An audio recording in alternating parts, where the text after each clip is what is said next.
Bienvenidas y bienvenidos a su programa, ya lo dijo la Corte, en el cual analizamos los fallos emblemáticos, las sentencias más relevantes del Tribunal Constitucional de México. En esta ocasión vamos a platicar con nuestros invitados del Amparo Directo 30/2020, que es un importante caso resuelto por la Suprema Corte en materia de libertad de expresión. ¿Qué alcances tiene la libertad de expresión cuando opera algún tipo de reparación de responsabilidad civil por haber excedido los límites de la propia libertad de expresión? ¿Qué alcance tiene una vertiente de la libertad de expresión como puede ser las opiniones vertidas en medios de comunicación? ¿Qué tan relevante es que quienes son sujetos de esas opiniones a su vez hayan ocupado cargos públicos o sean personajes de relevancia pública? En fin, de todo esto nos van a platicar nuestros invitados y para ello le doy la bienvenida al programa a Manuel Andrade. Manuel, bienvenido, ya lo dijo la Corte. Muchas gracias, doctor. Muchas gracias por la Un invitación. gusto recibirte. Muchas gracias, igualmente. Muy amable. Y también le doy la bienvenida al programa a Mariana Aguilar. Mariana, un gusto recibirte en tu programa, ya lo dijo la Corte. Muchas gracias, doctor. Qué gusto estar aquí. Igualmente, pues empezamos contigo, Mariana. Claro. Se trata de un amparo directo. Ujú. Esto implica que, bueno, pues hubo un proceso jurisdiccional, en este caso competencia del Fuero Común, previo y que fue escalando hasta que llega el caso a conocimiento de la Suprema Corte. Cuéntanos los hechos y Sí. luego cómo es que llega. Bueno, el inicio de todo este caso fue a principios de 2016, cuando un analista y un investigador publica una columna en diversos medios de comunicación en donde toca hechos que involucraban a una persona que había sido funcionaria pública. Estos hechos tenían que ver con el trámite de un procedimiento, la apertura de una investigación y también sobre la gestión que esta persona desempeñó mientras estaba en el cargo. El funcionario demanda a este columnista porque considera que los hechos que se plasmaban en esta columna, así como las opiniones que estaban ahí vertidas, lo lesionaban en su honor. Llega entonces, inicia el juicio y en la primera instancia, el juez que conoció de este caso absolvió al columnista de las prestaciones que se le reclamaron. Sin embargo, ya en la apelación, la sala civil que conoció del recurso revoca la sentencia de primera instancia y condena al columnista a pagarle al exfuncionario público una indemnización por los daños ocasionados. Esencialmente, la sala lo que considera es que no era propio tratar hechos que se vinculaban con un procedimiento que estaba en trámite, es decir, que todavía no había alcanzado una sentencia definitiva, y además que las expresiones que se habían utilizado en la columna eran ofensivas y por lo tanto habían lesionado el honor de esta persona. El columnista acude entonces al amparo directo. En este amparo lo que dice, hace valer varios argumentos, pero los principales fueron, bueno, a ver, esta persona ocupó un cargo público.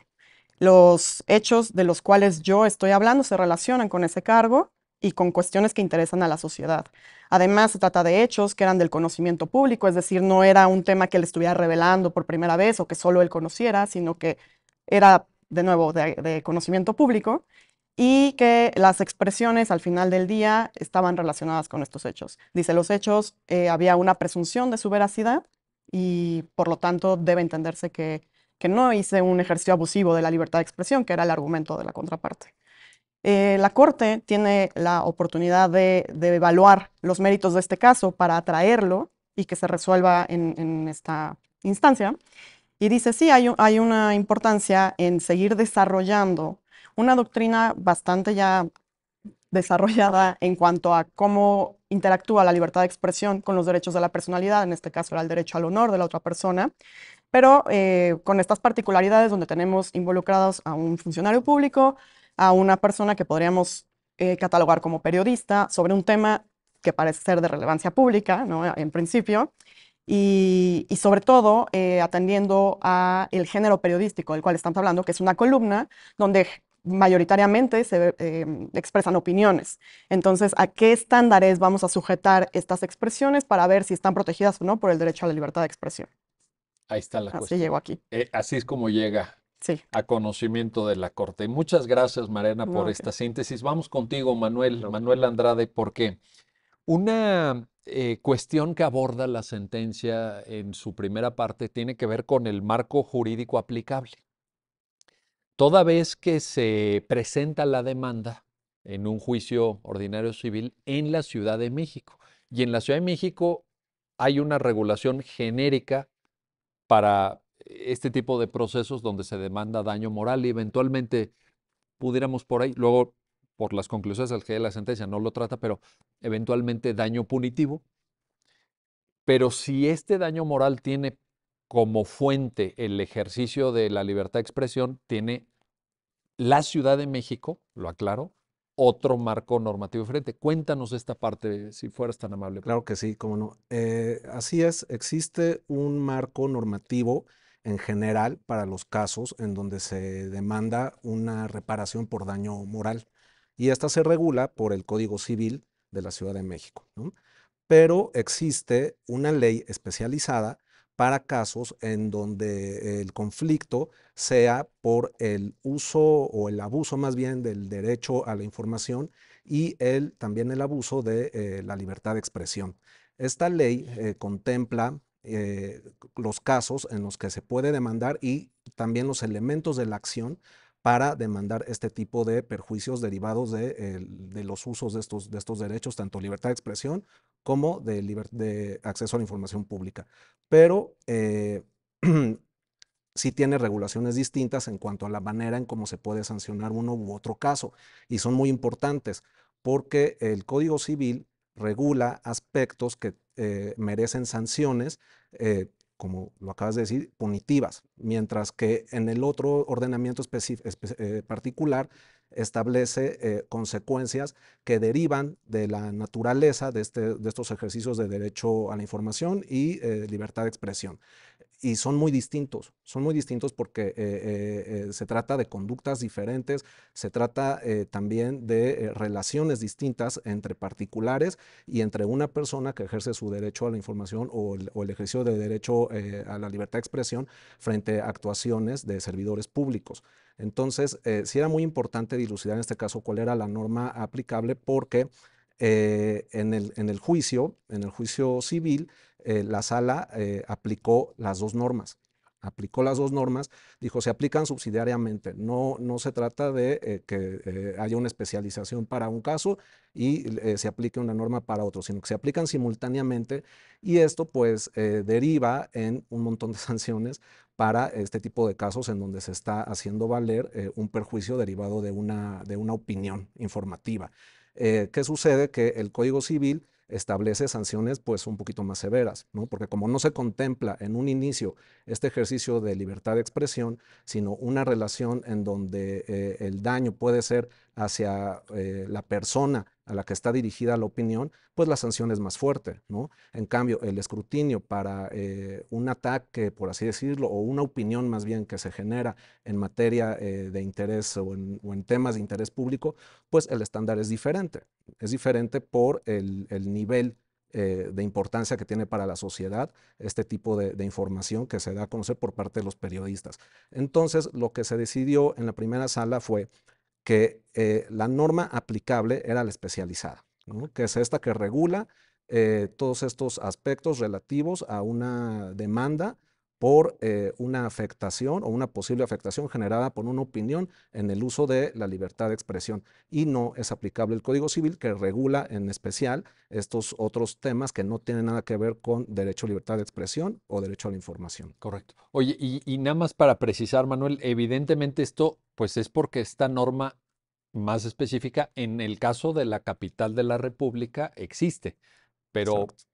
pudiera alguien que esté escuchándote, que esté viendo el programa en otra entidad federativa, pues si no se legisló con ese grado de especificidad, evidentemente lo remitiríamos a la norma civil. ¿Es esto correcto, Manuel? No tanto porque lo que pondera es la doctrina jurisprudencial, tanto nacional como internacional.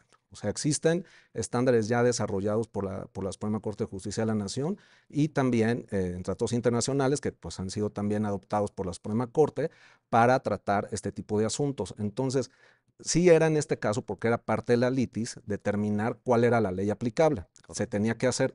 Sin embargo, independientemente de cuál era la ley aplicable, lo que se tiene que observar son los principios que ha establecido y desarrollado la Suprema Corte en materia de derechos a la libertad de expresión. Entonces, Claro. en las entidades en donde no existe esta ley especializada, Nos vamos exacto, nos vamos al a parámetro que al parámetro. construye, que por cierto ya tenía incluso precedentes, ahorita Así vamos a es, ver, ya, así ya es. venía, había habido una construcción en años anteriores de todo el marco de libertad de expresión. Muy bien. Mariana, regreso contigo. ¿Qué tan importante es el contenido de las expresiones? Y lo pongo en estos términos. ¿Qué tan importante para la determinación de una responsabilidad civil y de la correspondiente indemnización, evidentemente, es que se ventilen temas de interés que podremos llamar temas de interés público? No, no áreas que corresponden eventualmente, alguien diría, oye, pero te estás metiendo con mi vida privada, con mi esfera de intimidad familiar, con relaciones de amistad que no tienen nada que ver con algún interés que si el vecino quiere saber o el compañero de trabajo, etcétera. Temas de interés público. ¿Tiene relevancia? Sí, desde luego, es algo muy importante. Creo que ya se estaba aquí delineando esta interacción entre derechos, por un lado, a la libertad de expresión, de información, de opinión, frente a los derechos de la personalidad. Tiene muchísimas configuraciones. Importa la relevancia que pueda tener el tema del que estamos hablando, el tipo de contenido, es decir, si lo que se está haciendo es una mera divulgación de hechos, si se están expresando opiniones, digamos, aisladas, genéricas, o si está, como generalmente sucede, esta mezcla de ambos tipos de discursos, ¿no? Hay otros elementos también relevantes y lo importante de tener la claridad de cuál es el tipo de discurso frente al cual estamos, cuáles son las partes involucradas, cuál es el tema que se está tratando y cuál es específicamente el texto, ¿no? Hechos, opiniones, es cómo vamos a construir entonces, a qué estándar vamos a someter este discurso a efecto de poder concluir si está protegido por estas libertades o si por el contrario tuvo una intromisión demasiado lejana en los derechos de la personalidad de la contraparte. Porque el derecho a la libertad de expresión, como todos los derechos, ninguno es absoluto, ¿no? Entonces está este juego de hasta dónde podemos meternos o no. Ya lo decía, doctor, el tema de decir, a ver, ¿el tema es de relevancia pública o es un tema que incumbe a mi vida privada nada más? ¿No? Entonces, bueno, para ir por partes, ¿no? Definitivamente este asunto involucraba un tema de relevancia pública y esto pues ya nos amplifica los márgenes o los límites a los que puede llegar la libertad de expresión. En cuanto al contenido propio de esta columna que estábamos analizando, había habido confusión, me parece, a lo largo de las distintas etapas procesales sobre qué tipo de discurso era.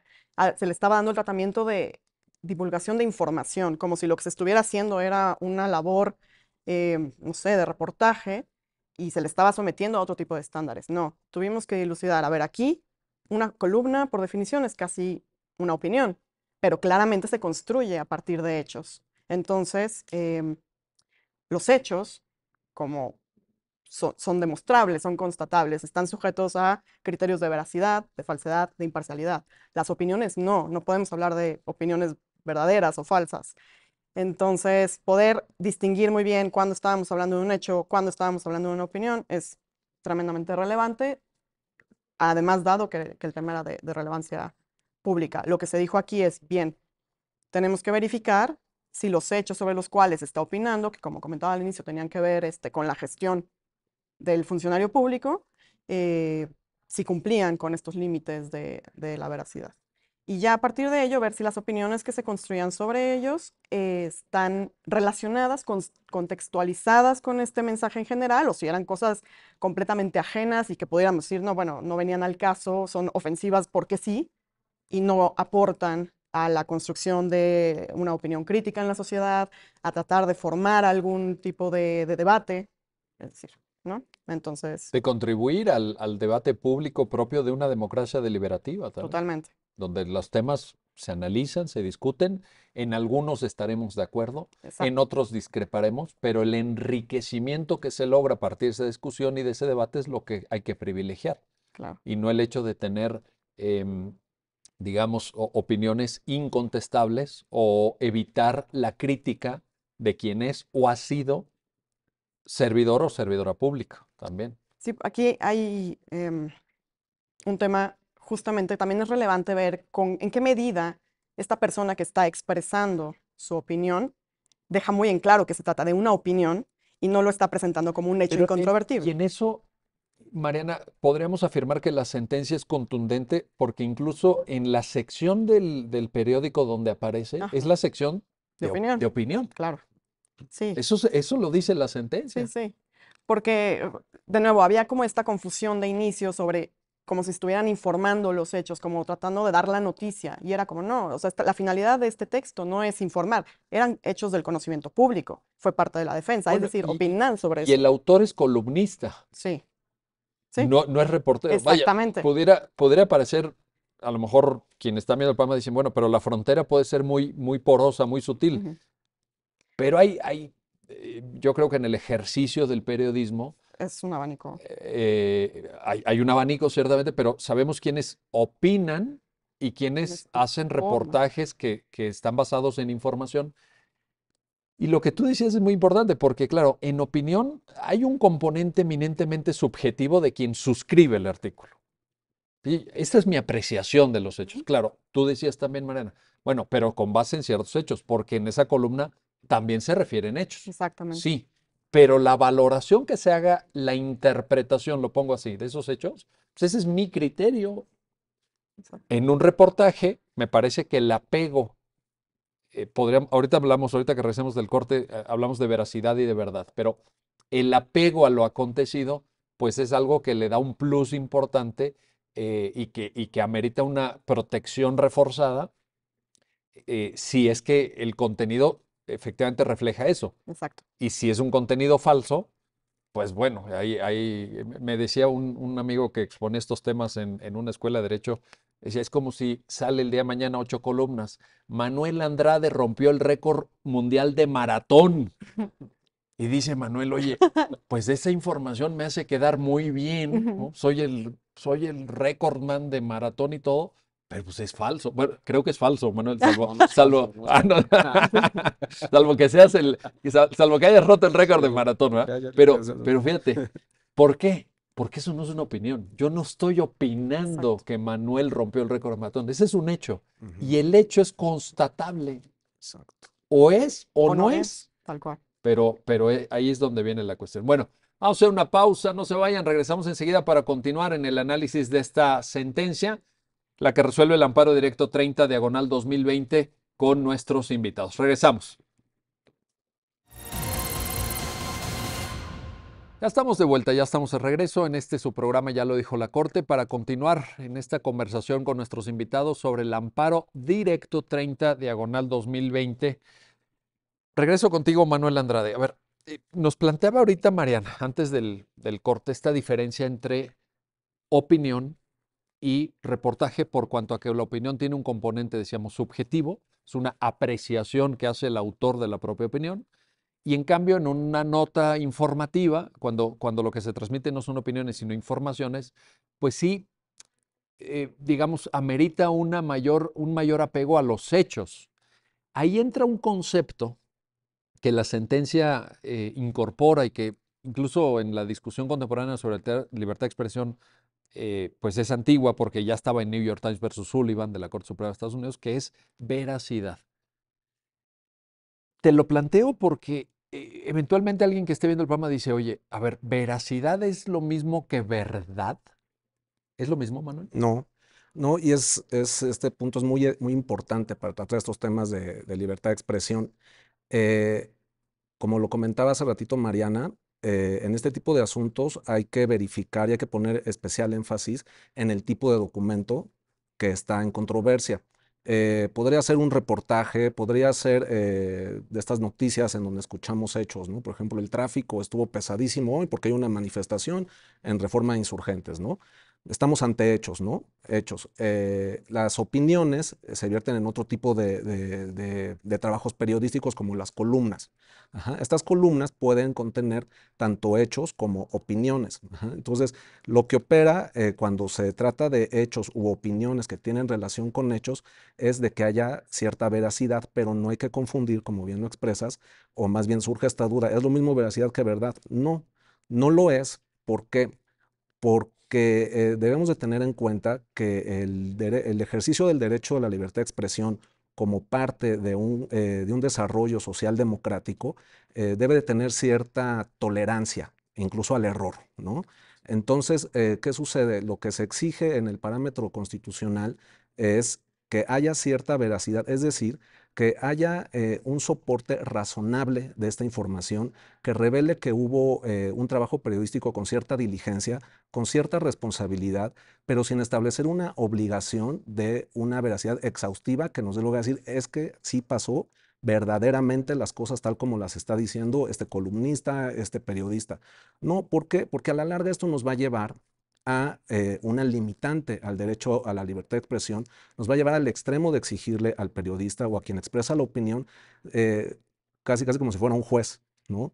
Danos una... Y que a veces ni siquiera un juez, ¿no? Sí, porque también existe la Claro, figura del error judicial. exactamente, Sí, exactamente. Entonces sería a la larga una limitante al ejercicio de este derecho. Entonces no, esta veracidad a lo que se refiere es a que haya un soporte más o menos razonable que evidencie que hubo una diligencia y cierta responsabilidad soportada en ciertas fuentes, ajá, porque tampoco nos vamos a poner a exigir el tipo de fuente en la que se debe soportar un periodista, sino que haya cierto tipo de soporte de estos hechos para poderlos dar a conocer a la opinión pública. claro. En ese sentido, digamos, un desapego respecto a hechos probados o contrastados en el marco de un proceso judicial, por ejemplo, no necesariamente conllevaría una responsabilidad civil, ¿no? Esa sería la conclusión. Exactamente, Eh, Porque si se acredita la diligencia en la investigación, por ejemplo. así es, porque a lo mejor eh, lo que podría acontecer es también ver cuál es la intención del periodista. Es decir, si él tenía conocimiento de que esos hechos eran falsos, ahí sí estamos en un problema, ¿no? Para quien expresó la opinión. Pero si las fuentes que utilizó fueron más o menos razonables o se demuestra que hizo una labor meramente periodística y después existe algún error, bueno, pues el derecho a libertad de expresión también permite que haya un derecho como de réplica para corregir este tipo de errores. Y equilibrar de esa manera el Exactamente, efecto que hubiera podido tener, exactamente. que digamos que Manuel Andrade es el récord del maratón, ¿verdad? No de Bueno, 40, sino de 20 kilómetros. ah, No, no es de cierto. medio maratón, dice, Medio maratón. aclarando. Ah, no es cierto. Bueno, fíjate, ese es un dato de hecho. Así Podría es. ser, en efecto, Es un fíjate, es que tú ejemplo. informaste que era el maratón Ujú. completo, que son 42 kilómetros. Exacto. No, yo nomás corrí 21. Sí, Exactamente. sí, sí, muy Así bien. es. Qué buen ejemplo, Fue qué buen cuadre ejemplo. para el ejemplo. A ver, dentro de el ámbito dentro de la materia, digamos, protegida por la libertad de expresión, incluyendo la vertiente de libertad de opinión, está una reflexión que la sentencia aporta, creo yo, de manera muy clara y muy puntual sobre la temática. Y te lo planteo, Mariana, porque me parece que en la lógica de un país que quiere ser, no sé si lo hemos logrado o no, pero digamos, aspiramos a ser una democracia constitucional consolidada, pues se requiere un debate público abierto, robusto y desinhibido. Y estoy citando, obviamente, a New York Times versus Sullivan, ¿no? En esa famosa configuración de los años 60 del siglo pasado. Eh, Esto a su vez impacta, Mariana, en una protección quizá reforzada, me atrevo a decirlo así, reforzada o más sustantiva o más extensa de eso que llamamos discurso político, del discurso que tiene que ver con la cosa pública, que tiene que ver con quienes nos representan, que tiene que ver con la evaluación del desempeño de servidoras, de servidores públicos, que tiene que ver con el uso de el presupuesto público, con las inversiones que se hayan hecho, con contratación de deuda, con el estado de las finanzas públicas que administran en nuestro nombre quienes de manera coyuntural ocupan un cargo público, pero no es de su propiedad ese dinero que nosotros pagamos de impuestos.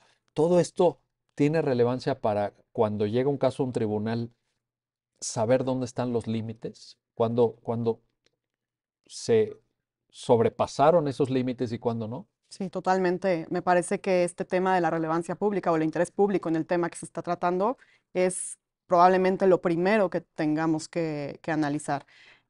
Porque en esta lógica de cuál es el estado o qué tipo de sociedad queremos ser y garantizar este pluralismo de ideas, que nadie tenga coartado de, digamos, anticipadamente la posibilidad de decir cosas, es muy importante determinar si el tema en sí, de nuevo, es relevante. Es importante decir, no hay un listado de cuáles son los temas relevantes. Definitivamente el Claro. discurso político es uno de ellos o generalmente Sería es como, uno de el ellos. discurso político sería como muy evidente. Exactamente. Habría un consenso incluso en el derecho comparado, ¿no? Sobre esto. Totalmente, sí. De hecho, bueno, muchos de estos estándares que se han construido en los precedentes de la Suprema Corte se apoyan en criterios de la Corte Interamericana, en derecho comparado, ya lo dice el New York Times contra Sullivan. O sea, son maneras de ir sistematizando a nivel interno cosas que están desarrolladas en muchos sistemas. Lo comento el tema del listado porque sería importante que no se crea que solo cuando se ven involucrados determinadas personas o determinados temas podríamos estar ante un tema de relevancia pública. Esto tiene que analizarse caso por caso y habrá cosas que a lo mejor podríamos decir no es de relevancia para toda la nación, pero puede ser relevante en una comunidad. Vaya, hay que analizar los contextos políticos, económicos, sociales, para determinar si el tema es de interés en su contexto. Aquí estábamos hablando de un mensaje que tuvo alcance nacional sobre personas con proyección pública a nivel nacional, entonces tal vez era un poco más claro, pero dejar sí muy apuntado que no es exclusivo de ese tipo de casos cuando podamos estar frente a temas de relevancia pública. Lo que sí es que efectivamente se ha reconocido una protección reforzada o como una presunción. De entrada, todo el discurso expresivo, prácticamente todo discurso expresivo se presume que está dentro de la protección, ¿no? Es la premisa. Pero aparte están los discursos políticos, aquellos que efectivamente involucran a funcionarios públicos en el ejercicio de su encargo, porque si son otros temas, no hay esta protección reforzada. Puede ser también un tema de relevancia pública dependiendo de la situación, pero no es, digamos, así a primera vista. Y hay un tema adicional cuando la persona que se está expresando tiene que ver su mensaje sobre cuestiones de su dignidad.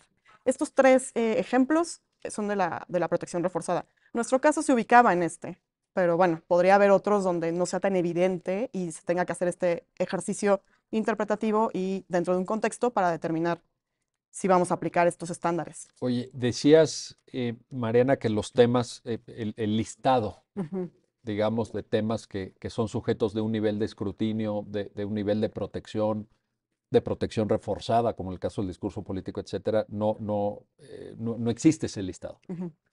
Te pregunto y te planteo, ¿pudiera esto también cambiar en función no solamente del tema, sino de la época en la que se emite el juicio? Y te lo digo porque ahorita escuchándote, estaba recordando ese famosísimo artículo que publicaron en 1896 en la Harvard Law Review, dos grandes autores que fueron Samuel Warren y Louis Brandeis. Luego Brandeis llegó a ser Justice de la Suprema Corte, sobre el derecho a la privacidad. Y ellos en 1896, fíjense, que era pues casi otro mundo, ¿no? Decían que el derecho a la privacidad nos tenía que proteger frente a los chismorreos. Ese era un argumento, ¿no? Porque, pues claro, no había televisión, no había radio, no había internet, no había Facebook, ¿no? O Twitter, etcétera. Y pues, ¿qué te afectaba en tu intimidad? Pues lo que decía tu vecino de ti, Claro, lo que andaba ahí ¿no? Que, platicando que andaba platicando con tu los vecino vecinos. que hiciste o que no hiciste, etcétera. Entonces, fíjense cómo en una sociedad tecnológica, el mismo tema, tu configuración de lo que tú entiendes por privacidad, por esfera íntima, por esfera familiar, privada, etcétera, puede cambiar, Sí, puede cambiar. ¿Coincides? sí, El totalmente. pacto del tiempo. Y, o sea, sí, es relevante también para determinar si algo es de interés público el momento en el que estemos, el lugar en donde estemos. Lo que hoy pueda ser importante, ayer no lo era o mañana ya no lo va a ser, ¿no? Pero tampoco caer, creo yo, automáticamente en decir, si esto pasó hace 100 años, ya no es relevante. Hay No, que no, ver, ¿no? es correcto. Hay que ver. Y también en el tema de lo que, por ejemplo, esto de qué entendemos hoy por privacidad, por intimidad, de nuevo, no siempre va a ser claro y habrá momentos en los que aun cuando el discurso del que estemos conociendo podría parecer que pertenece a estos ámbitos más privados, puede haber o sea, cuestiones particulares que digan, sí, pero esto lo hace algo que interesa a la sociedad. De nuevo, puede ser a un país, puede ser a una comunidad, puede ser a la colonia, ¿no? Vaya, depende mucho, depende del contexto. Y también en esto, te preguntaba yo por el paso del tiempo y por la sensibilidad que un tribunal ordinario o de constitucionalidad tiene que tener a esta visión contemporánea de la libertad de expresión y sus límites, porque yo creo que hoy en día se observa una diferente configuración de la privacidad, por ejemplo, en las redes Sí, sociales, donde la gente, en esa advertencia de Warren y Brandeis de el chismorreo, pues es el propio usuario de la red social el que dice, aquí está mi vida privada, hoy comí esto, me ujú, fui a tal lugar de vacaciones, aquí les presento a mi familia, estoy conviviendo con esta persona, miren, aquí nos estamos tomando una cervecita, claro. y entonces, Es pues, importante. La razón por la cual decimos que los funcionarios públicos están sujetos a un mayor escrutinio y tienen que tolerar una mayor crítica, no solo es por las funciones que desempeñan, que claramente no son relevantes. También hay algo detrás que es estas personas voluntariamente han decidido acceder a estos puestos o a nadie estas los obligó, situaciones. ¿verdad? Claro. Es parte del trabajo. Sí. Creo que aplicando esta lógica, decir, bueno, si hay una exposición voluntaria, es algo que también hay que tomar en cuenta cuando se habla de intimidad y vida privada. Aquí el tema era una cuestión de honor, no era tanto que se estuviera ventilando algo de nuevo íntimo de esta persona. Estos asuntos tienen otro tipo de tratamiento. ¿Por qué? Puede ser que lo que se haya ventilado de la vida privada de alguien sea verdadero. Sí. Eso no excluye la responsabilidad, porque aquí lo que está en juego no es el que se le haya atribuido una falsedad, es el hecho de que se está exponiendo algo a lo que no teníamos derecho de O que se exponer. está proyectando una imagen social de alguien que le causa, pues, Claro, una visión negativa, ¿no? O sí, sea, sí. ¿qué- Entonces, también ahí es diferente, o sea, también ahí es importante distinguir cuál es el derecho. Estamos hablando mucho del lado de la libertad de expresión, pero es muy importante distinguir cuál es el derecho de la personalidad que se está diciendo que se vio afectado, el honor, la vida privada, la intimidad, o y sea, y tiene tratamientos distintos, es distinto. pero todos con ¿Qué, esas complejidades. con esas ¿qué tanto, Manuel, te pregunto, impacta? Creo que la sentencia lo aborda, pero ahí es donde te pido tu intervención en este punto. El hecho de que la expresión que es materia de análisis por parte de la Corte en la sentencia la haya hecho alguien que se dedica profesionalmente a opinar. No quiere decir que sea necesariamente tiempo completo, porque quien suscribe la columna tiene, digamos, una adscripción académica Así es. conocida, etcétera. Pero bueno, lleva muchos años interviniendo en debates mediáticos, en la prensa, tiene su columna desde hace mucho tiempo, etcétera. Y la gente lo identifica también Ujú. en esa tarea periodística o de comunicación en un sentido amplio. Yo te pregunto, ¿esto es relevante o no? Sí, sí lo es, porque se puede ver desde dos ópticas. Alguien podría opinar o incluso una posición jurisdiccional podría ser como se dedica a esto, sabe perfectamente bien, es más, en este caso un especialista en derechos humanos, sabe perfectamente bien de lo que está hablando y sabe perfectamente bien el alcance de las calificaciones que hace. Por tanto, tiene más responsabilidad sobre sus palabras. Otra opinión podría ser, u otra postura jurisdiccional podría ser, como es una persona que dentro de todas sus actividades también ejerce periodismo, necesita mayor protección, necesita mayor tolerancia, porque es una persona que está contribuyendo a la construcción del debate público, que aporta a la crítica de las personas, que es lo que nos va a hacer crecer como sociedad. Entre mejor informada esté una persona, mayores elementos tiene para construir una crítica que va a poner en cuestión, va a poner en duda las actuaciones de los servidores públicos. Y claro que ni modo, pues sí, un especialista en derechos humanos o una persona letrada o que está muy bien preparada, también puede tener derecho a emitir opiniones que a lo mejor van a incomodar a quien ejerce este servicio público. Ajá. pero precisamente esto es lo que provoca que se le dé todavía mayor relevancia al derecho de libertad de expresión, porque se tratan de temas que son de interés público y que además nos construyen como sociedad. Entre más informada esté la gente, más elementos va a tener para cuestionar a los servidores públicos que manejan recursos para controlar el ejercicio de estos. Entonces, Oye, y a su vez esto, Manuel, me parece, y la sentencia un poco lo afirma cuando habla de la democracia deliberativa y de la deliberación y el debate que tiene que estar protegido en un sistema democrático, esto nos beneficia a todos. Lo que así tú estás es, diciendo es para beneficio de todos. O así sea, es. independientemente de que en este caso, pues pudo haber habido una discusión entre dos individuos, etcétera, pero al final del día, yo creo Claro. que una sociedad informada es una sociedad que crece, pero en la que crecemos todos, mejor dicho, ¿no? Así es. De hecho, el derecho a libertad de expresión, pues, digo, como todos los derechos es muy bonito, pero otra vertiente del derecho de la libertad de expresión no nada más es derecho a expresar ideas, sino también derecho a recibir Ahí está, información. claro. Entonces, entre más información se pueda recibir, bien sustentada, ¿no? De la manera más responsable posible, pues, como tú lo acabas de mencionar, es para que crezca toda la sociedad en conjunto. Ahí está. Bueno, vamos a hacer una pausa, no se vayan, regresamos enseguida para continuar en este análisis, en esta conversación con nuestros invitados sobre el amparo directo 30 diagonal 2020. Y bueno, ya lo han escuchado de voz de ellos mismos, de nuestros invitados, los alcances, los límites, las discusiones alrededor de la libertad de expresión. Regresamos.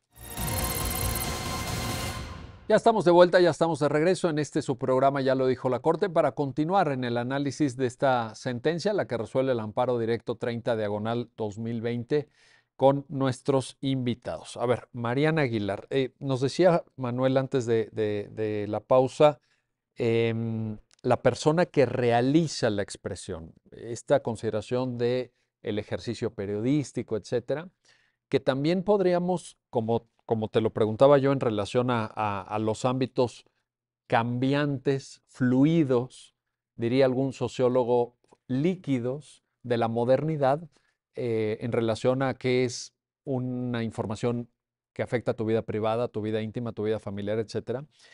Y en el mismo tenor te planteo, ¿puede el concepto de periodista también estar sujeto a una evolución? Y te lo planteo por esto, Mariana. En la sentencia se cita la opinión consultiva de la Corte Interamericana de Derechos Humanos 5 diagonal 85. Bueno, de los años 80 del siglo pasado a esta parte, ha habido cambios importantísimos en la tarea periodística. Yo escuché a alguien que lleva muchos años de experiencia en el periodismo que me decía, con las redes sociales, cada persona potencialmente puede emitir un reportaje hasta en su cuenta de Twitter, ¿no? Con sus 2 seguidores, pero ahí Con está sus dos informando. seguidores. Bueno, o con sus 100,000 seguidores, También, porque luego claro, también un hay influencer, medios de ¿no? comunicación, un influencer, ¿no? Como decía, influencer, ahora sí, sí, cierto. Sí, qué maravilla. Entonces, ¿tú crees, Mariana, te quiero plantear esto, que también en esta lógica pudiera haber una apreciación evolutiva por parte de los tribunales? Sí, también, definitivamente. O sea, creo que ni siquiera llegando todavía a las cuestiones tecnológicas, estamos aquí hablando de un columnista que a lo mejor en estricto sentido suena raro que lo encuadremos como periodista, ¿no? Este concepto debe ser entendido en un sentido amplio y obviamente que se vaya adaptando a las circunstancias de cada época, de cada lugar. Entonces, bueno, abarca también a personas que no ejercen una labor así de investigación y de noticias basadas en hechos como las que estábamos comentando hace rato, sino a quienes también están formulando opiniones y definitivamente podrá también alcanzar a otras personas, porque creo que el quid va a estar en qué es lo que hace esta persona, ¿no? La labor, no tanto el título de que alguien diga, tú sí eres periodista, tú no eres periodista. No, vamos a ver qué es lo que estás haciendo, cuál es tu profesión o cuál es tu actividad cotidiana. Si yo me estoy dedicando de pronto a informar sobre algo, pues claramente voy adquiriendo, aquí es el tema, una proyección pública, ¿no? La gente me empieza a conocer de poco o de muchos, no sé, como esta persona que está informando, que está opinando sobre cosas que son de relevancia para el momento actual. Entonces, sí, yo creo que todos los conceptos que estamos tocando aquí es clave entender que no hay definiciones exactas, acabadas, y esto es lo que es, y lo que se salga de ahí no va a caber, no. Es atendiendo, de nuevo, digo mucho, ¿no? Al contexto, a las personas que estén involucradas, a cuál es específicamente para la persona que está haciendo la expresión, de nuevo, qué es lo que hace habitualmente, ¿no? No va a ser lo mismo que yo un día, no sé, escribí un tweet y ya, a una persona que ya, usted, doctor, tal vez, ¿no? O sea, tiene una mayor presencia y hace este tipo de actividades, sí, Sí, sí, que la gente ya está acostumbrada a que estás escribiendo, que estás exacto, ya esto se participando, etcétera. espera, ¿no? Y te citaba yo la opinión consultiva porque recordarán ustedes que en ese caso la Corte Interamericana abordó una regulación de colegiación obligatoria para periodistas en Costa Rica y Decía que precisamente no, lo que decía es, no podemos conceptualizar al periodismo desde un punto de vista formal de tú tienes una ajá, licencia para ejercer el periodismo, tú no. tú no, etcétera. Eh, Y mm, con otros riesgos de control, pero me ¿no? parece que la interpretación, y es muy interesante cómo se proyecta tantos años después, es que la figura de quién es periodista es algo que está abierto, Sí, Ujú. no es algo que es, no, tú traes la etiqueta, pero no, no, no, espera. La Corte dice, ajá, ¿quién aporta información? ¿Quién aporta al debate? Así es. ¿Quién sube un tweet? claro. ¿Y Pues, quién va a decir efectivamente tienes que cumplir estos requisitos o no? En ese caso era para pertenecer al colegio, ¿no? Es Pero correcto. bueno, en general, o sea, justo no podemos hacer tampoco un listado sobre quién va a cumplir este perfil. Y creo que también sería importante mencionar, hemos hablado aquí de una protección reforzada a las personas que cotidianamente se dedican a divulgar información, a hechos, a opinar sobre estos hechos, pero también del otro lado es que viene una responsabilidad. Y por eso también hablando del tema de la diligencia en la verificación de que estos hechos pues sean lo suficientemente veraces, eh, definitivamente pues no va a ser lo mismo lo que se nos pueda exigir a lo mejor aquí a Manuel y a mí a lo que se le pueda, o lo que se pueda esperar de una persona que se dedica a esto. No hay una obligación como tal de que esta persona lo demuestre, pero bueno, así van jugando este estándar, porque bueno, habrá otros casos, y hay muchos casos de libertad de expresión donde ni hay periodistas ni hay funcionarios públicos. es correcto. Entonces, justo es el tema de identificar muy bien todos estos aristas de nuestros asuntos para delimitar muy bien cuál es el estándar que vamos a aplicar, cuáles son las exigencias a las que vamos a someter el discurso expresivo a la información que se está divulgando, ¿no?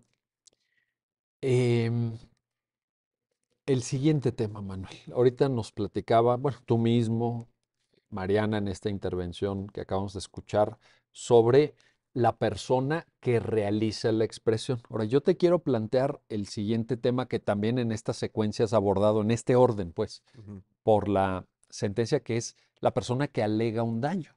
ujú, Porque ya ustedes mismos nos compartían, nos manifestaban que se trata de alguien que había tenido una responsabilidad política y yo agrego también una responsabilidad política de alto nivel, no un servidor público que, digamos, todos tienen derechos humanos, todo, pero digamos que pudiera tener menor proyección o pues hasta menos responsabilidad en el sentido que no manejaba dinero público. Entonces, no, aquí se trata de alguien que manejó presupuesto, un gran presupuesto, que, en fin, que hizo una tarea de gran relevancia, ujú. etcétera. ¿Cómo impacta eso en la argumentación que ofrece la Suprema Corte en la sentencia? Pues es un componente, como bien lo dices, de hecho así se maneja en la sentencia, es un componente que no puede faltar en este tipo de casos, el análisis de quién es la persona que está alegando un daño con la expresión de la opinión. ¿Y qué es lo que se debe verificar? ¿Qué rango tenía? ¿Qué tan participativo estaba dentro de la vida política en ese momento? ¿De qué manera impactaron sus actos como servidor público en la sociedad, ¿no? Y de ahí se va midiendo entonces, pues, también la protección que merece las opiniones que sobre él se emiten, porque obviamente eh, el estar en una posición en donde se ejercen recursos públicos o se tiene una participación relevante frente a la administración pública, sí va a minorar un poquito esta protección hacia lo que se dice de este servidor público. siempre cuidando que en el contexto de las opiniones sean o tengan cierto vínculo con estas cuestiones de interés público, porque tampoco se trata, el derecho de expresión tampoco permite a quien emite opiniones de ofender sin más al servidor público y que pueda incurrir incluso pues en hasta palabras que puedan incurrir en discriminación, por ejemplo, o que ofendan a su familia, cuando no tiene nada que ver ese tema con el ejercicio de la administración pública o del servicio público. Entonces, Incluso por ahí, Manuel, hay una tesis que está citada en la sentencia de un asunto anterior, ya tiene ratos, quizá una década, eh, a partir del cual se genera una tesis que dice que no tiene protección constitucional en México el derecho al insulto. Digamos, así no es. existe un derecho al insulto, ¿verdad? O sea, no hay un derecho al insulto, pero sí se permite que se expresen opiniones que a lo mejor pueden incomodar al servidor Sí. público, porque es parte del ejercicio del derecho a la libertad de expresión. Eh, no es que haya una ley que nos dé el derecho de ofender a las personas, ¿no? Pero sí de expresar cierta molestia por sus actos, ¿no? Y eso es lo que, pues sí está todavía amparado por el derecho de la libertad de expresión. Ajá. Lo que sí no está amparado por el derecho a la libertad de expresión es cuando esas ofensas se dicen fuera del contexto del interés público y que no guardan relación con este tipo de opiniones. Pero regresando a la pregunta o al tema de la persona que alega la reparación de este daño, pues sí es un elemento muy relevante para analizar este tipo de casos porque a mayor exposición pública, pues es un poquito menor esta protección de lo que se opina sobre esta persona. Manuel, te pregunto, en relación a esto mismo que apuntabas, en este caso se trataba de una persona que había ocupado una responsabilidad política, pero ¿pudiera haber algún matiz o algún grado diferente de protección de la libertad de expresión de aquellos que llamamos personajes de relevancia pública? No servidores públicos, Ujú. ojo, personajes que en el debate de una sociedad, por una razón u otra, asumen un cierto papel, un cierto rol, en fin, que nos interesa saber de ellos. Sí, ¿Qué podemos decir ahí? sí, de hecho, este caso es un ejemplo del criterio de la primera sala en este tipo de cuestiones. ¿Qué sucede cuando la persona no es servidor público, no es servidora pública, pero sí tiene participación en actividades de interés público en la vida política y social del país? También, también sucede como si fuera un servidor público. Aquí es algo si lo ponemos, por ejemplo, cuando estamos hablando de las personas que emiten opiniones, no necesariamente tienes que tener una licencia de periodista. Lo que importa es que estás ejerciendo un derecho de opinión o de libertad de expresión. Del otro lado es algo parecido. No importa si tienes un nombramiento vigente, si estás en funciones, si ya estás jubilado, si ya te dedicas a escribir, sino cuál fue tu participación o tu actividad de interés público que te pone en esta situación en donde se vale que se critica lo que estás haciendo o lo que hiciste, ¿no? Porque pudiera acontecer que los hechos dieron lugar cuando esta persona ya no era servidor público, ¿no? No importa, lo que importa es qué pasó mientras fuiste servidor público, ¿no?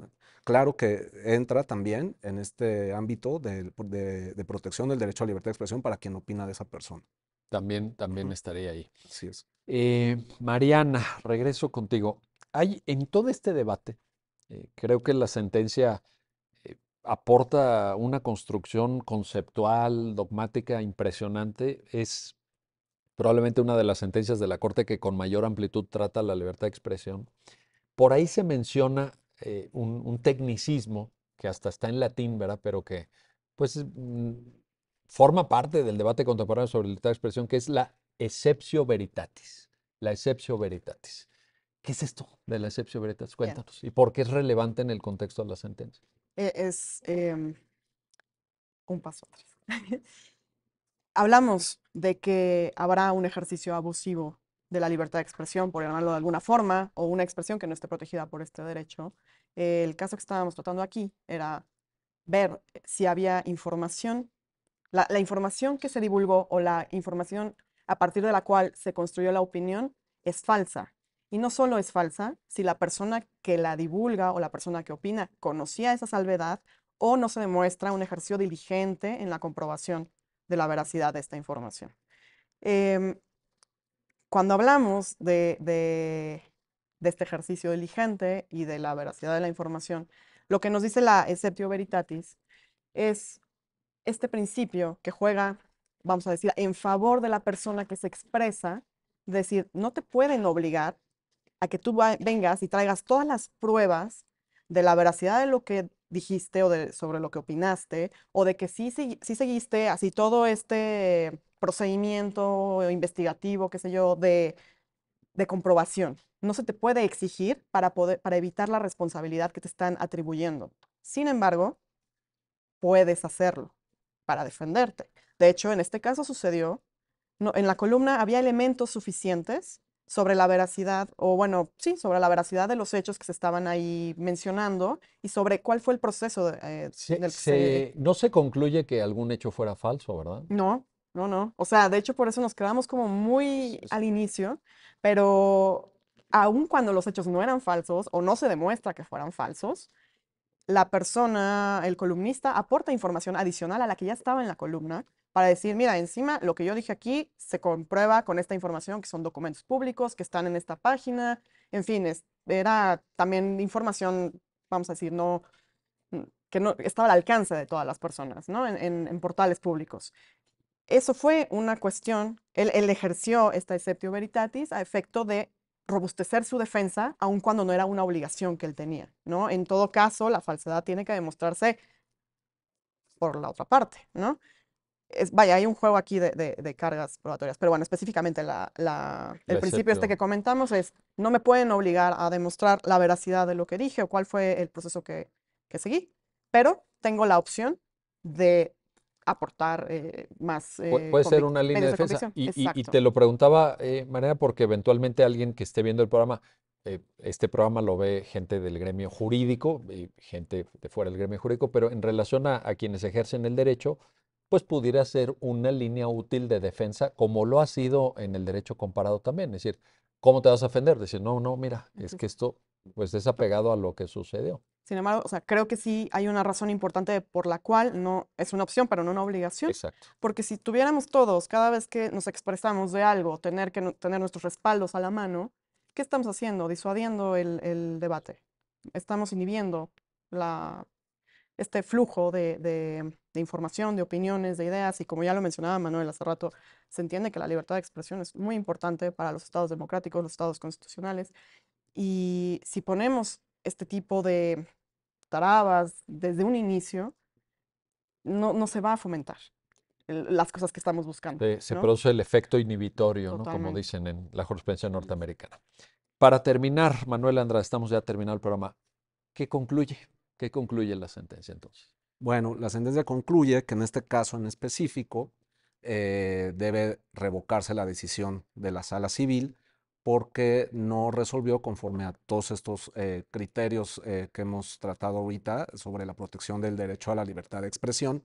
Se trataba de un discurso o de una opinión protegida especialmente por el derecho a libertad de expresión al tratarse de un tema de interés público y que no podía estar sometido a las exigencias que se habían impuesto en esta sentencia civil de demostrar los hechos con pruebas fehacientes y además de contar con una resolución con carácter de cosa juzgada para que el periodista pudiera emitir su opinión. Entonces, la conclusión fue otorgar el amparo a la persona que emitió estas opiniones en una columna y pues en contraparte se condenó al gasto de costas a la persona que fue a demandar al periodista.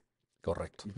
Manuel Andrade, Mariana Aguilar, gracias. Gracias a ambos por ayudarnos a entender esta sentencia y gracias a usted que hace posible su programa Ya lo dijo la Corte, en el que analizamos los fallos emblemáticos, las sentencias más relevantes del Tribunal Constitucional de México. Hasta pronto.